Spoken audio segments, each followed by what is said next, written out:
Гүлнар Маришевна, 2022 жылы, анан 23 жылдары прогноз боюнча детский реабилитационный центрлерге кандай расходторду белгилеп жатасыздар? Анан кайсы детский реабилитационный центрлерге? Бюджет тарабынан кандай жардам болот? Мен бул маселени эмнеге көтөрүп атам? Региондордо эми сиз да кыдырып атасыздар да. Ата энелерден көп, мына биякта коллегаларыбыз айтып кетти, рост болуп атат да детской инвалидности. У нас очень много детей рождается уже инвалидными. Профилактиканы тура коллегаларым баары тура көтөрүп атышат. Профилактика жок болгондуктан биз последствия менен эле күрөшүп жатабыз да. Реабилитационный центрлер көбөйбөй жатат. А болгондогуна көп каражат бербей жатабыз да. Ошол маселени кандай кылып атасыздар? Урматтуу Эльвира Жыргалбек, мына бизде балдар үчүн кайра калыбына келтирүү борборлорунун муктаждыктары үчүн 87 миллион 978 сом каралды. Ал эми эне жана балдар үйлөрү боюнча 13 миллион 669 сом каралып атат. Ошондо бул каражат эмнеге кетет? Бул каражат эмнеге мындай расчет кылып атасыздар? Булар эмгек акыларына, социалдык муктаждыктар үчүн чегерүүлөрүнө, медициналык товарларды жана кызматтарды сатып алуу, дары-дармектер ошакта да. Тамак ашы, башка чыгымдар, бардыгы ошонун ичинде да коммуналдык кызматтар. Менин билишимче бул көп 23-тө да көп көбөйгөн жок бул сумма. Мен вице-премьер-министрибизге кайрылып кетет элем, Эдил мырза. Ушул маселени көзөмөлгө алыңыздарчы. 3-чү оорукананын деле состояниясын бардыгыбыз билебиз. Салыштыруу иретинде айтып берейин, Эльвира Жыргалбековна. 2000 мурда 67 миллион 533 миң каралган 22-де. 22 жылы 67 миллион 533 миң каралган. Азыр 23 жылга 87 миллион 978 сом каралган. Анда көбөйтүп жатырсыздар. Көбөйтүлүп жатат. Бул жакшы экен да, ошону көзөмөлгө алсак жакшы болот. Андан тышкары бизде Кыргызстан, СНГ мамлекеттеринин арасында сердечно-сосудистый оорулар боюнча менин билишимче лидердебиз да, биз топ. А бирок постинсультное, постинфарктное сопровождение жок. Бул боюнча Минздравда, ФОМСто кандай көз караштар, урматтуу вице-премьерди? Может быть, мындай биз мындай адам инсульт, инфаркт алгандан кийин таштап коюп атабыз да. А бирок ал адамдын мындай качество жизнини өзгөртсөк болмок да. Ошондой реабилитационный центрлер көз мындай карасак. Тем более коллегалар айтып кетти, ковидтен кийин абдан көп оорулар болуп атат. Тромбтордун үзүлүп кеткенден баштап, кетип барат эле уктап калып өлүп калгандар көп болуп атат жолдо. Эльвира Жыргалбековна, ушул маселе боюнча бүт региондор боюнча мен өзүм баягы билген жерлерими карап чыктым да. Чындыгын алганда жүрөк кан тамыр оорулары жалпы өлүмдүн 52%-ын түзүп атат бүгүнкү. Бул абдан чоң показатель болуп атпайбы? Бир жылда жанагы инфаркттын курч түрүнөн эле биз 20 миң оорулууну жоготуп атабыз. Анан ошол максатта эле мына ошол эле мезгилде инсульт алган дагы экөөнүн тең жашы жашарып кетти азыркы мезгилдечи. Эмгекке жарамдуу жаштар канчага түшүп кетти? Болуп атат да, ошол баягы 30-34 жаштын тегерегинде да көп болуп кетти да.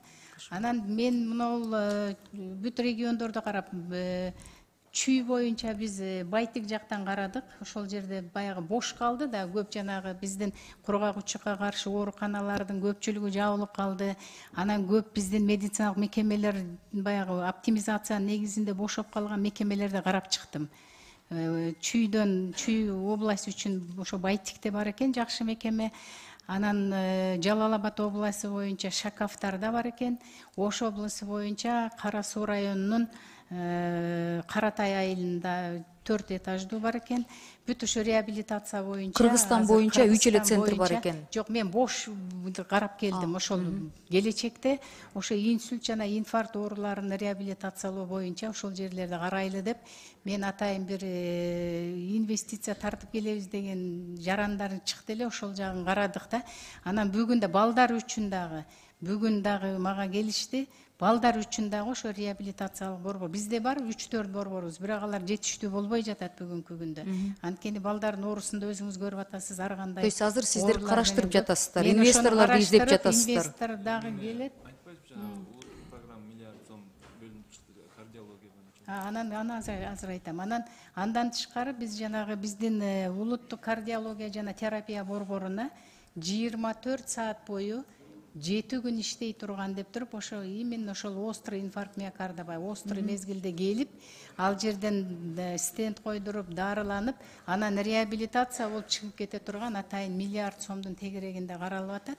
Ушуну жасап атабыз. Азыр анын ремонтуна 15 миллион сом акча бөлүндү өзөчү. Ушул буюрса биздин Бишкек шаарында ал болот. Гүлнар Маришевна, мен мындай сунушту айта элем да, мындай чекап деп коет, бирок деген именно сердечно-сосудистый боюнча биз СНГде биринчи орун болбосок, бирок топ 3кө кирет окшойбуз да. Может быть, анализдерден на холестерин плохой, хороший, анализдерди обязательно мындай киргенде ошону карап көрбөйлү, может, в обязательном порядке гостордо текшерип көрбөйлү. Почечныйды, гемодиализдерди улам кошулуп атат, каражат кошулуп атат. Профилактика деген алдын ала билүүгө, анализдерге кошулуп, обязательно осмотр ошону бекер киргизип көрбөйлү. Может, это дешевле выйдет государству? Эмиль мырза, Эдил мырза, может, об этом мы подумаем? То есть на уровне диагностика чыкканда эртерээк, может, ошол жагынан арзаныраак чыгат мамлекетте. Реабилитационный центрлерди пока в планах болсо, анда бул дагы 1-2 жыл өтөт турбайбы? Бул бир дагы ИБРден 2021 жылы 5 мульти чоң эме келген да, машинелер келген да. Мен билишим боюнча бул Турциядан келмек, келип диагностический центрлер келип. Бирөөсү деген 12 миллион доллар болчу да ошол убакта. Азыр ошол машинелер 5 келген. Ошол машинелер мына келгенине 1 жыл болду. 1 жылда кайсы регионго, кайсы районго, кайсы областтарда канча адамды текшерттиңер бекер? Анткени бул деген Исламский банк развития менен подрядчиктер деген Норвегия, анан Турцияда жасалган болуш керек да. Там рентген аппараты, маммографы, компьютерный томограф, риноскоп, эхокардиограф, супер оборудование менен 5 дүйнө жүзүндөгү мен деген 5 диагностический центр Кыргызстанга келген, мобильный. Ошондо бир ошол машиненин жылганы Кыргызстан боюнча бюджетке канча каражат экен, канча каражат кетет? Вот если просто проехать, вот чоң алайга алып барсаңыздар, расход канча болот экен санап көрдүңүздөрбү? И анан 22 жылы канча, мына декабрь болуп калды, канча районду кыдырып, канча элге кызмат кылдыңыздар, канча элди текшертип келдиңиздер. Анан бери мындай анализ кылып, мына ушакта сердечно-сосудистый рисктер ушундай экен, мы выявили, почечниктердин мынчасын выявили. Может, ал кишилер билбей жүрөт, региондордо эми оокат менен алек болуп көптөр диагностиканы жасалышпайт, каражат жок, же барышпайт, же пока мындай жыгылып калмайынча элдер жүрө берет да. Ушул машинелердин пайдасы кандай болду? Бирөөсү 10-12 миллион доллар деп келген да. Же жатабы бекер гаражда? Жок. Мен ишенем, жатпайт болуш керек. Урматтуу Элвира Жыргалбековна, жана сиз айткан анализдер боюнча айта кетейин. Бул мамлекеттик кепилдик программанын алкагында базалык биздин 11 түрдөгү анализибиз камсыздандырылган жарандарда жанагы эгерде специалисттерден жолдомо болсо, акысыз текшерилип атпайбы, ошонун ичинде бизде холестеринди канда аныктоо дагы бар. Бекер жүргүзүлөт. Андан тышкары электрокардиограмма бар, диагностикалык. Биздин жарандар ошол жөнүндө билеби? Жарандарга түшүндүрүү иштерин жер-жерде үй бүлөк дарыгерлер топтору жетишерлик деңгээлде түшүндүрүш керек. Анан өткөндө биз Акылбек Үсөнбековичтагы протоколдук тапшырмада берген, көрдүңүздөр. Бирок ага чейин эле мамлекеттик кепилдик программа бүт жерлерде илинген да. Ошол жерде ушул 11 базалык жана диагностикалык текшерүү боюнча бүт маалыматтар бар. Андан тышкары биз канда жана заарада текшеребиз. И гликированный гемоглобинди 1 жылда 1 жолу ошо жанагы диабет ооруларына бекер текшерилет да ушулар. Гүлнар Маришевна, азыр мен тактап коеюнчу. Биздин жаран жашына карабастан ооруканага барып туруп, мен деген жүрөгүмдүн жанакы холестерин, бул жанакы жүрөктү, почканы жана башка ошо канымдан барып анализ тапшыргым келип атат десе, бекер мамлекет жасап бериш керек. Туурабы? Жок, направленияга чейин эле, направление доктор аны карап, жок сен соо экенсиң деп жазбай койсочу, эгер жаран ошону барып мен текшертким келип атат, бекер мага ушу анализ жасап берили десе, укуктуубу? Ошол мисалы үчүн өзүнүн үй бүлөлүк медицина борборунда катталган жаран болсо, ошол 11 түрдү бекер ала алат. Бекер алат. Бекер алат. Доктор жок сен жакшы элесиң десе деле, жок мен өзүм текшергим келип атат деп жаран айтса, ал кепилдик программанын негизинде бекер тапшыра алат. Тапшыра алат. Анткени ошол жерде катталган жаран болсо. Рахмат. Анан Экинчиден экинчи ИБР боюнча маселе айтып коюңузчу. жанагы ошол ИБРдин ошол бүт жанагы эмеси мобильная клиника деп коебуз. Диагностический. Чүйдү текшерди, көлдү текшерди. Бүгүнкү күндө Ноокат районунда Канча миң киши өттү? неме жети өгүздөн бир 8.000 киши өттү. Жети өгүздөн. Тиги немеден Ноокаттан болсо баягы Баткендеги коогалаң башталгандан кийин барышты. Аларда ошол как раз келишиминде башка мамлекеттер менен дагы өздөрүнүн келишими болгон үчүн Ноокатка коюлду да. Ал жерге Баткендин дагы эли келип атат, бүгүнкү күндө Ноокаттыкы дагы барып атышат. Акысыз текшерип атышат бардыгын. Жок, бюджетке ошол машинени мисалы регионго Ноокатка барып келиши канча каражат кетет экен? Анан канча адамды ошака, канча специалистти коюп берип атасыздар? Ал биздин эл үчүн бекер эле болуп атат. Жок. Бюджеттен канча каражат бензинге канча кетип атат? Бир машиненин чыгышы. Мен эмнеге сурап атам? Мына биякта деген азыр бул комитетте жок деген 18 мүчө бар. Мен ойлойм, ар бир өзүнүн шайлоо округуна ушул машинени барып туруп текшерип кеткиле деп жөнөтсөк. Азыр ал милдеттүү медициналык камсыздандыруу фонду аркылуу да азыр Азамат Кеңешевич маалымат. Азамат Кеңешевич айтып коесузбу? Мен толуктап коеюн, бүгүнкү күндө исполнениясы 8 миллион сом болду да кеткен. Бул Канча миң адамды текшерүүгө 8 миллион кетти? булар жана өзүнүн программасы боюнча тиги ар бир эмеге барат да, эмеси статистикасы менде жок азыр. Кеткен акчасы боюнча айтып атам. Кошумча маалымат сизге Берип коесуздарбы? Ошол канча кетет экен бир райондокудур. Экинчи, Гүлнар Маришевна, сот чечими боюнча эми өйдө ылдый болуп атат, мен угуп атам. Көп жетекчилер кайра келип атат, арасында коллективи каршы болгон жетекчилер келип атат. Аларды кайра жумуш ордуна отургузуп атырсыздар. Бирок коллективи макул болгон жетекчилер негедир ордуна отура албай жатабыз дегендер да арыздар депутаттарга келип атат да. Эми жеке менин атыма келди да.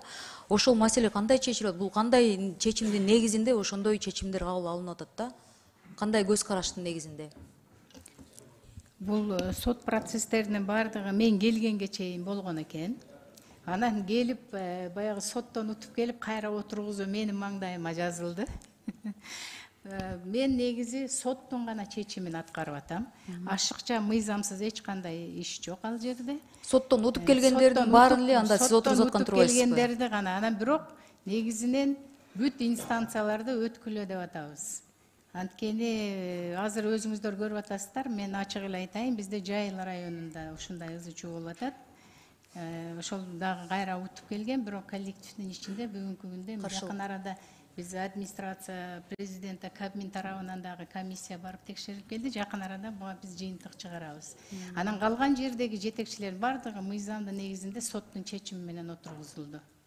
Рахмат. Дагы мен кечирим сурайм урматтуу коллегамдан азыр.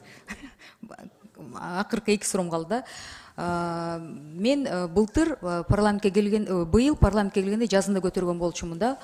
Шаарда, Бишкек шаарында эгер адам жашап бир больницада катталган болсо медицинский учреждениеде, бирок ал жерде дарыланбай, эми себептерин түшүнсөк болот, көбүнчөсү же жеке клиникага барышат, же чет өлкө онкология болсо чыгып кеткенде, ошентип адам ооруп туруп анан каза болуп калат.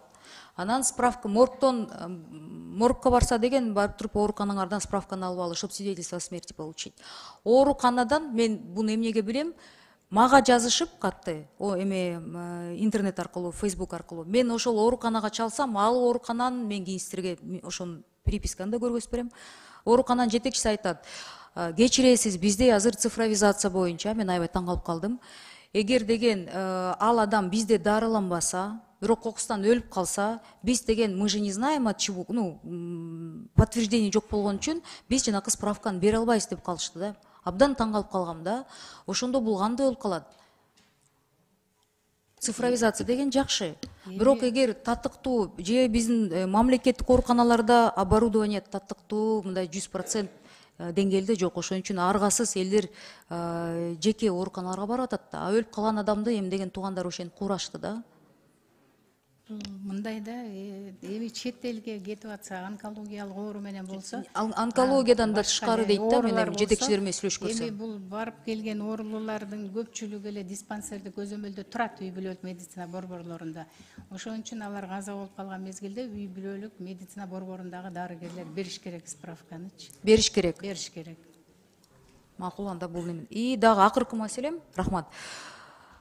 алтынчы чакырылышта отурган депутаттар да билет, азыркы күнгө чейин бул маселе чечилдиби жокпу? Ковидтен каза болгон адамдардын мындай моргко барганда шок болгон ситуацияларын интернеттен көп көргөнсүздөр. Бүгүнкү күндө моргтордо финансирование, центральный моргту ремонт кылдыңарбы? Канча каражат бөлүндү, бөлүнгөн жокпу? Жалпы саламаттык сактоо системасында ковидте ошакта биздин жарандар ошака барганда эле көрүп калды да. В каком состоянии у нас морги?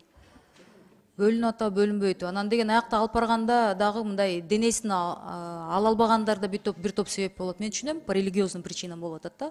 Бирок ал маселени да элди мындай конфликт кылдырбай, региондордо өлүп калган адам денесин алыш үчүн да каражат талап кылышат экен да, ошого чейин негласный взяткага чейин барып атышат. Андай арыздар да болгон да. Абдан мындай туура маселе көтөрдүңүз. Бул орчундуу маселе, бирок ар жылы калып калып атат да. Бүгүнкү күндө Баткен областынын өзүндө Лейлекте жаңы курулат. Бул маселе чечилген. Биз Кызылай коому менен аркылуу курабыз. Ошол жердеги холодильниктери менен кошо. Андан тышкары биздин Ошто шаардык моргту жаңы курулат. Бул ошол Ожгунун каражаты менен каражат бөлүндү. Бишкектегилердикине 2022 жыл 9 миллион 509 миң бөлүнсө, 2023-кө 18 миллион бөлүнүп атат. Бирок анын ичинде ремонтко бөлүнгөн жок. Гүлнар Маришевна, сиз өзүңүз бардыңыз беле моргко? Сиз жакшы билесиз да. Сиз көп жолу барып, доктор катарында билесиз да. Аны ремонт кылгандан кесепети эчкеси натыйжа чыкпайт. Аны толугу менен жаңы жерден, жаңы имаратты алып туруп жасаш керек. Сиз да мен барып билгенин айтып атам да, улам дырки латайм, немеси жок. Буну бир мындай саясий эрк болуп туруп сиз жаңы азыркы биздин вице-премьерибиз менен чечпесеңиздер, мындай улам ызы чуулай берет да. Биз муну бир башка булактардан караштырып аракет кылабыз. Рахмат. Рахмат.